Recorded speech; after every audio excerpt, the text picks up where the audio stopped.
Let me start with a story today. This was narrated to me by my mentor, from whom I learned the lean principles. And much like many of the management stories, this has an element of folklore. So take it with a pinch of salt, if you will.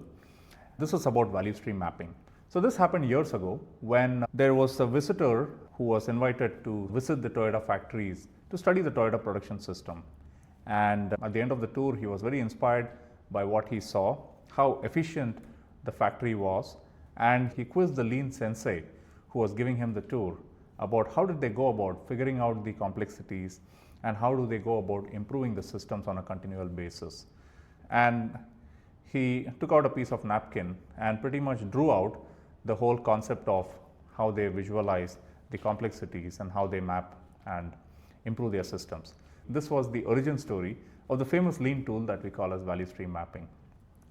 So what really is value stream mapping? I know many of you who are lean practitioners and gone through any form of transformation journey would have at some point heard or been part of a value stream mapping exercise.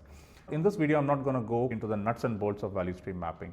I'm going to focus more on the philosophy, the principles, and the approach for value stream mapping. The purpose of value stream mapping was very simple. They needed a way to visualize the system complexity, by which I mean everything that we do from the time a customer places an order to the time we fulfill that order and make money. Now let's try and understand what this game is all about. We will first have to establish what principles this is grounded in. This is where we reference the 5 lean principles, which was made famous in the book Lean Thinking, and this has been often the go-to framework when you look at things with a lean lens. So the 5 core principles are very simple.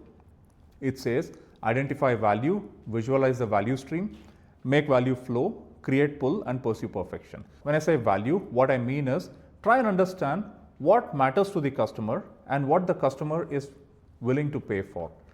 Now, when we talk about visualizing the value stream, what we mean is the end-to-end view. It's not a departmental view. It is essentially how do we go about fulfilling or delivering the value to the customer.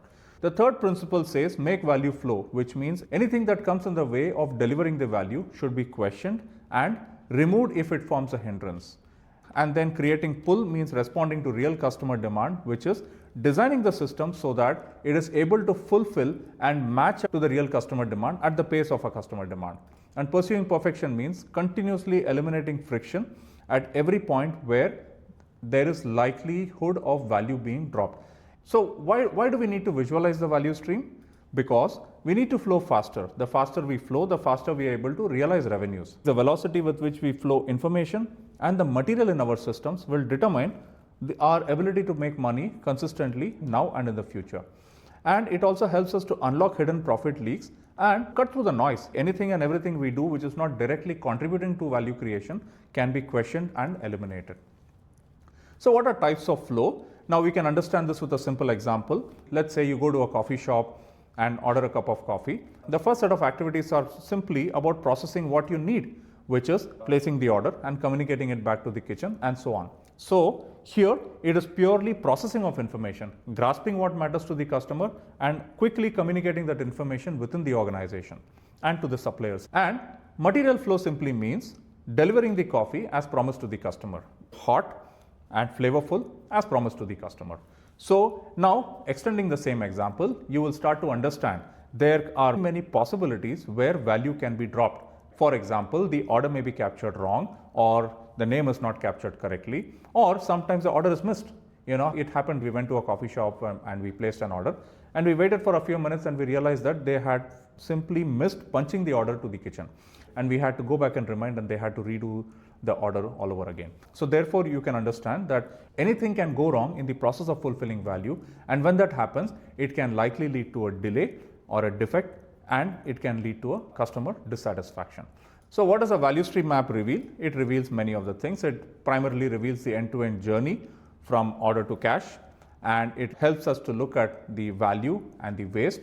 That is things we do that directly contribute to delivering the value as promised to the customer, and things that are wasteful. That means they are inefficiencies that are part of our journey of delivering that value to the customer. So why this matters from a leadership lens? Again, as I promised, the intention is not to go into the nitty-gritties of value stream mapping, but to establish what it is, what are the underlying principles, and why it matters to a leadership team.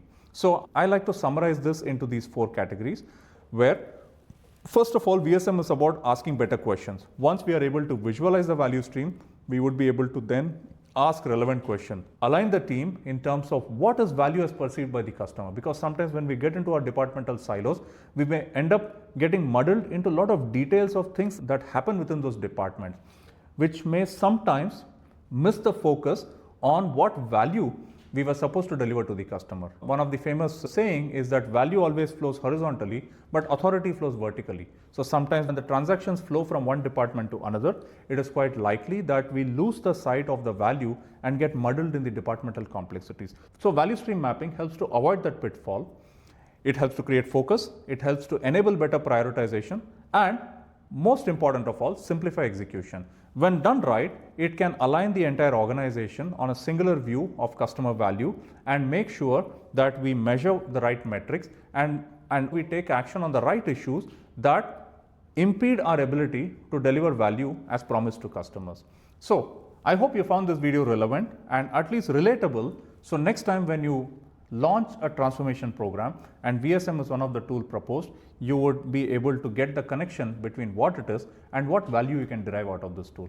I wish you great success in your journey of making things better with lean and profit leadership principles. Thank you for your attention.